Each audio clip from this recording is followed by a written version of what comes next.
ఫలితాలన్నీ ఇంకా దాదాపుగా కొలిక్కొస్తా ఉన్నట్టున్నాయి.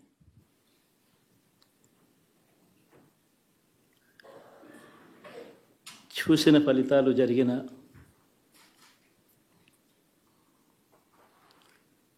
పరిస్థితులు చూస్తే నిజంగా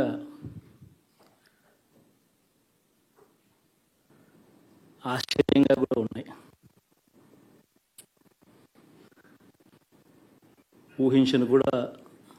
ఊహించలేదు ఇలా జరుగుతుందని, ఇలా వస్తాయని కూడా. బట్ ఎస్,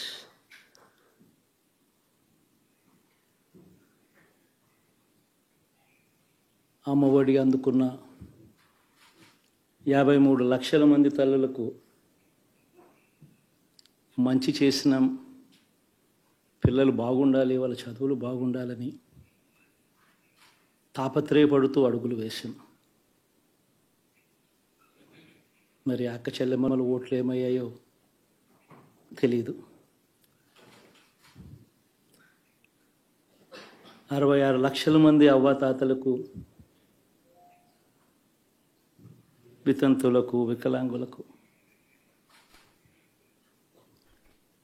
గతంలో ఎప్పుడు జరగని విధంగా మంచి చేశాం. వారి కష్టాల్లో తోడుగా ఉంటూ, వారి కష్టాన్ని అర్థం చేసుకుంటూ, వారి ఇంటికే పంపించే వ్యవస్థను సైతం తీసుకొస్తూ, గతంలో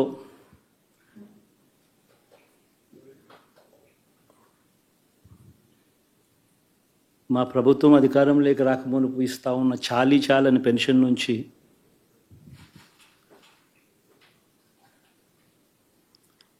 ఎంతో మంచి చేస్తూ అడుగులు వేసినా కూడా ఆ అవ్వాతాతలు చూపిన ఆప్యాయత ఏమైందో కూడా తెలియడం లేదు. దాదాపుగా 1,05,00,000 మందికి పొదుపు సంఘాల అక్క చెల్లెమ్మలకు మంచి జరిగిస్తూ,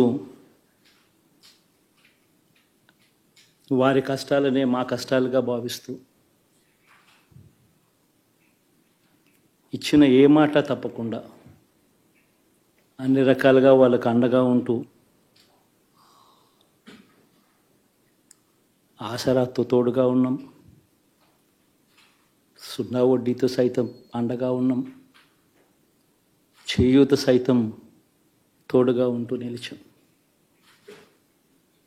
మరి ఆ 1,05,00,000 మంది అక్క చెల్లెమ్మల ప్రేమాభిమానాలు ఏమయ్యాయో తెలియవు. 26 లక్షల మంది చేయూతను అందుకుంటున్న అక్క చెల్లెమ్మలు, వారి ఆప్యాయత ఏమైందో తెలీదు.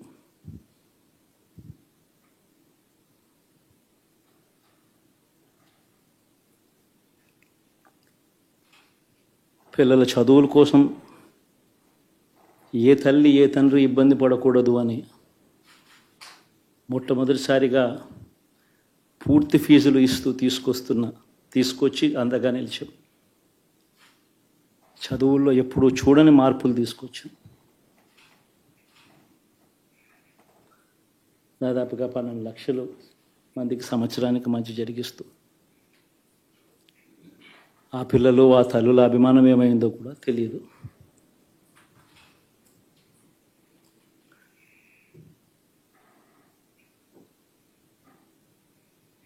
దాదాపుగా 54 లక్షల మంది రైతన్నలకు గతంలో ఎప్పుడూ చూడని విధంగా, జరగని విధంగా పెట్టుబడికి సహాయంగా అందించే కార్యక్రమం మొట్టమొదటిగా జరిగింది మన ప్రభుత్వం వచ్చాకే.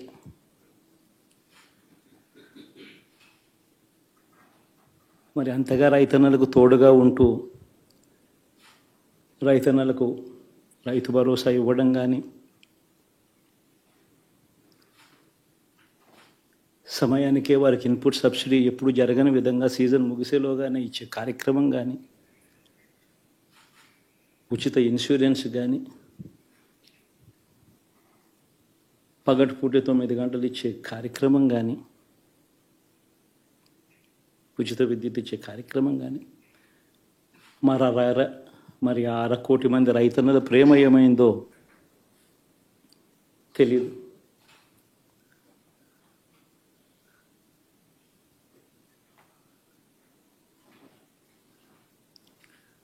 మరి ఇన్ని కోట్ల మందికి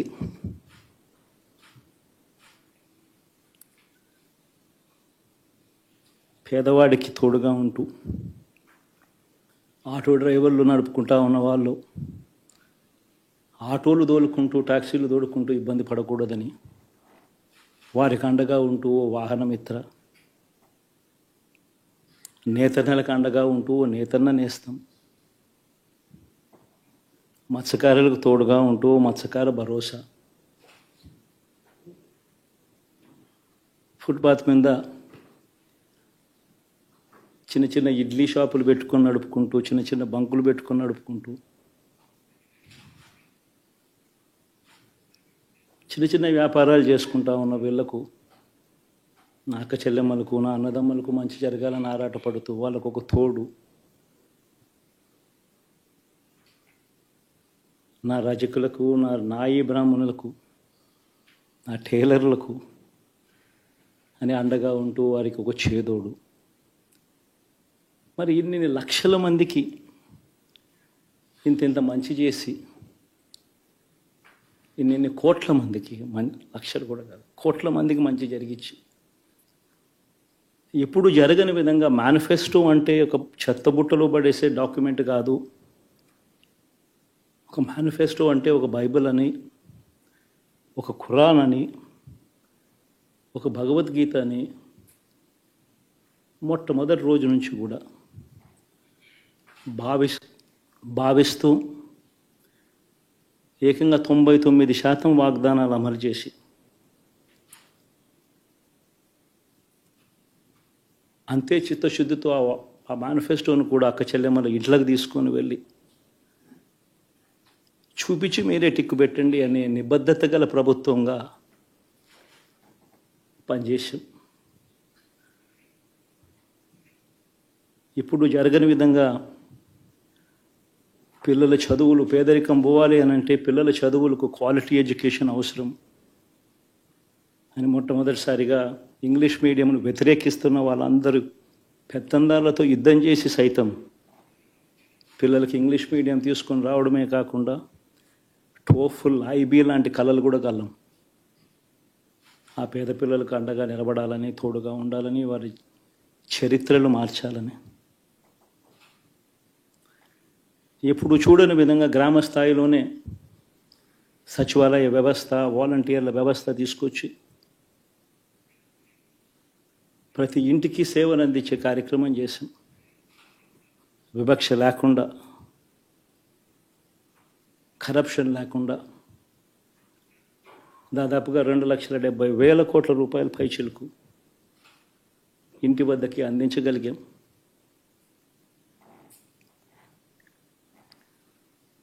ఇప్పుడు చూడని మార్పులు తీసుకురావడమే కాకుండా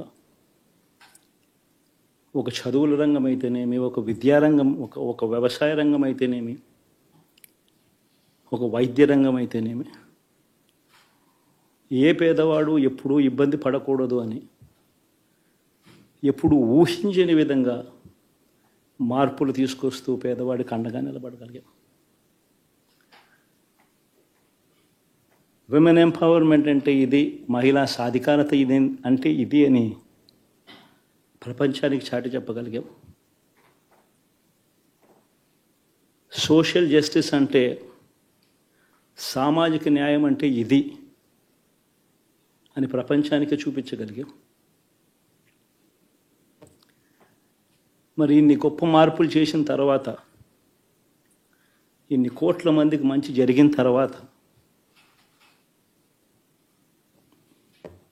మరి అభిమానం ఏమైందో, ఆప్యాయత ఏమైందో తెలియదు.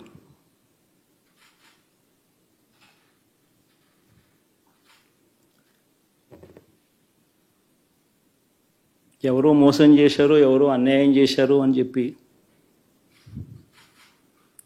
అనొచ్చు, కానీ ఆధారాలు లేవు.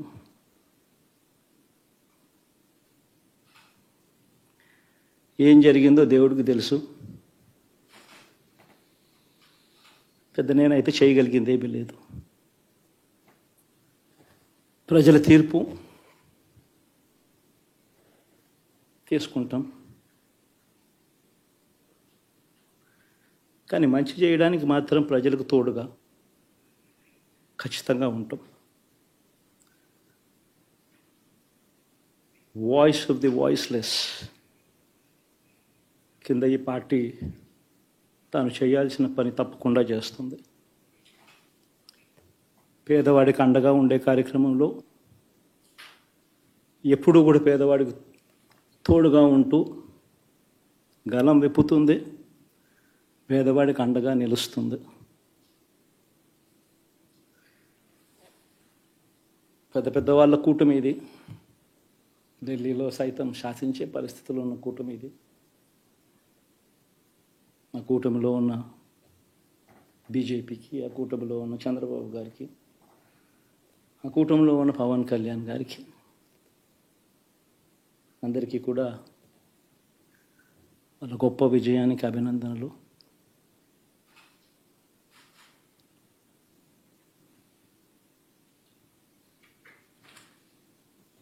ఓడిపోయినా కూడా నా ప్రతి కష్టంలో కూడా తోడుగా అండగా నిలబడిన నా ప్రతి నాయకుడికి, ప్రతి కార్యకర్తకు, ప్రతి వాలంటీర్కు, ప్రతి ఇంట్లో నుంచి వచ్చిన ప్రతి స్టార్ క్యాంపెయినర్గా నాకు తోడుగా నిలబడిన నా అక్క చెల్లెమ్మలకు, అన్నదమ్ములకు, మీ అందరికీ మనస్ఫూర్తిగా మీ అందరికీ కూడా కృతజ్ఞతలు తెలియజేస్తా ఉన్నాను. ఏం జరిగిందో తెలియదు, కానీ ఏమి చేసినా, ఎంత చేసినా ఇంకా 40% ఓటు బ్యాంకు మాత్రం తగ్గించలేకపోయారు. ఖచ్చితంగా మళ్ళీ ఇక్కడి నుంచి లేస్తాం.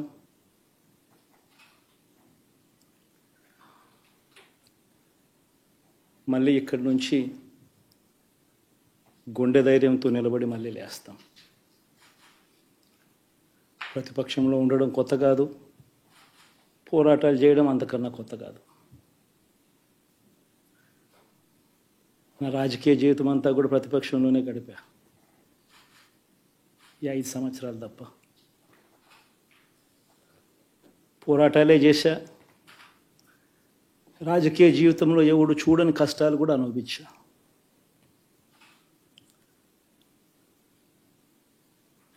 ఇప్పుడు అంతకన్నా కష్టాలు ఏదైనా పెట్టినా కూడా సిద్ధంగా ఉన్నాం, సిద్ధంగా ఎదుర్కొంటాం.